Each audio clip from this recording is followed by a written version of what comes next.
More trouble for Robert Mueller's team.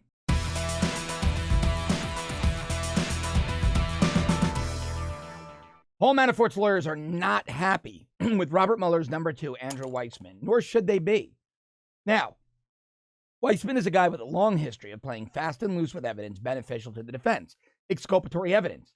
This from a Politico story, very troubling stuff. Details emerge on Justice Department meeting with reporters on Manafort. Lawyers for former Trump campaign chairman Paul Manafort are crying foul over a meeting Justice Department prosecutors held with 4 Associated Press reporters last year as news organizations and the FBI bore down on the longtime lobbyist and political consultant, Manafort. This meeting is very dirty.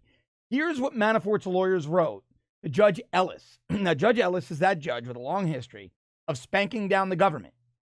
Judge Ellis is the judge who called the hearing in General Flynn case tomorrow, where General Flynn has to be in court.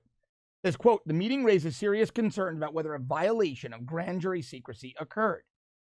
Now, based on the FBI's own notes of the meeting, it is beyond question that a hearing is warranted. The memo that the FBI generated tells us some troubling stuff. The AP shared information about a storage locker that Manafort had with the government, with the FBI, and even gave the FBI the code to the locker. Very weird collusion between the government and left-wing media unfriendly to Trump. Now, one journalism expert, a University of Maryland journalism professor, Mark Feldstein, said, quote, I'm surprised by the access code notation. That does seem rather unorthodox if the FBI memo is accurate in stating or implying that the AP reporters volunteered that information. Generally speaking, skepticism is warranted when it comes to self-reporting by both the FBI and news outlets about their information. Neither side is supposed to share confidential information with the other, but in fact, each often does, perhaps to seek corroboration, perhaps to get other confidential information back in exchange, or perhaps to spur on the other side's investigation. End quote. But could this have been more dubious? Could this have been the left-wing media colluding with anti-Trump factions in the DOJ to bring down Trump and people around him?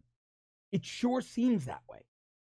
And it's going to be very interesting to see what Judge Ellis does. But we need to keep more of an eye on Mueller's investigation. It appears to be getting dirtier by the minute. Hey, I love bringing you this content, and I'm bringing it to you live every morning now on my new show, The Classified Live, via the Rebels YouTube channel. 7:30 a.m. every day we go live. I take your comments, your questions.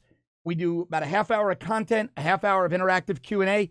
You're going to love it. Check it out every morning, Monday to Friday, 7:30 a.m., The Classified Live on the Rebels YouTube channel. You have a great day.